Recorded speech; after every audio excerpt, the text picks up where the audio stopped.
Israel Hamas में फिर छिड़ी जंग, गाजा में फिर हुए भीषण हमले, फिर टूटा सीज फायर, क्या होगा अंजाम?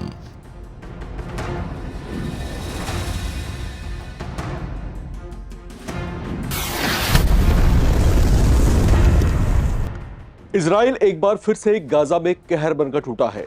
सीज फायर के बावजूद इजरायली सेना ने गाजा में हमास के कई ठिकानों पर भीषण हमले किए हैं। ये हमले साउथ गाजा में किए गए हैं, जहां हमास के कई सक्रिय ठिकाने हैं। खास बात यह है कि ये हमले सीधे इजरायली प्रधानमंत्री नेतन्याहू के आदेश पर किए गए।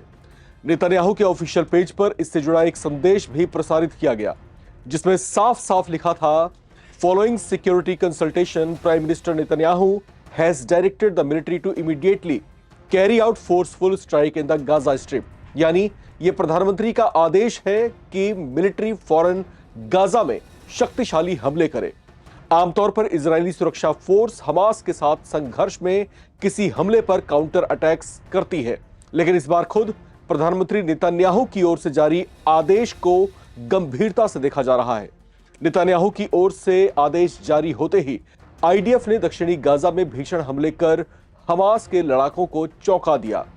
इजराइल के इस बड़े ऑपरेशन की जानकारी देते हुए आईडीएफ ने बताया कि इसकी शुरुआत हमास ने ही की थी, जिन्होंने रफा में इजरायली सैनिकों पर एक एंटी टैंक मिसाइल दागी थी और गोलीबारी भी की थी। अब इजराइल ने इसे हमास की ओर से संघर्ष विराम का उल्लंघन करार दिया है। इजराइल डिफेंस फोर्स ने कहा है कि हमास को सीज फायर वायलेशन पर पहले से भी ज्यादा बुरा परिणाम भुगतना पड़ेगा। एक सैन्य सूत्र के मुताबिक आईडीएफ जवाबी गोलीबारी कर रहा है ताकि हमास को येलो लाइन से बाहर रखा जा सके। येलो लाइन इजराइल का सेफ जोन है, जिसके आसपास हमास की सक्रियता और उसके हमलों को नाकाम कर आईडीएफ उसके हौसलों को तोड़ रही है।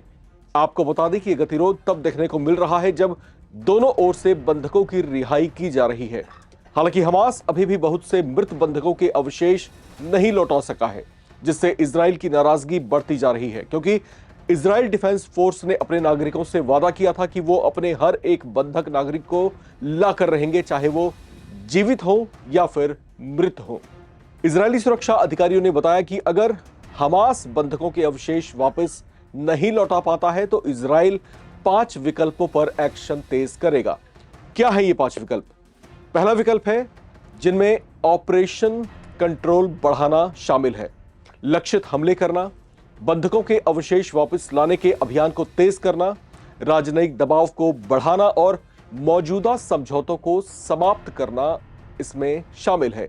इस तरह से इजराइल हमास पर दबाव बढ़ाता जा रहा है, जिसका असर भी अब हमास पर दिखाई देने लगा है। इजरायली सेना ने कहा है कि दक्षिणी कमान में आईडीएफ सैनिक युद्ध विराम समझौते के मुताबिक क्षेत्र में तैनात हैं और किसी भी तात्कालिक खतरे को दूर करने के लिए कार्रवाई जारी रखेंगे। हालांकि इस हमले को लेकर आईडीएफ की इस दलील के बावजूद गाजा पट्टी में अब तक जारी युद्ध विराम पर खतरा मंडराने लगा है। ऐसी भी संभावनाएं हैं कि इजरायली फोर्सेस की ऐसी कार्रवाई हमास के लड़ाकों को एक बार फिर से भड़का दे। अगर ऐसा हुआ तो अमेरिकी राष्ट्रपति डोनाल्ड ट्रंप की ओर से युद्ध विराम के तमाम प्रयासों पर पानी फिर जाएगा। इस रिपोर्ट में इतना ही। बाकी अपडेट्स के लिए आप लगातार बने रहें, देखते रहें नवभारत टाइम्स।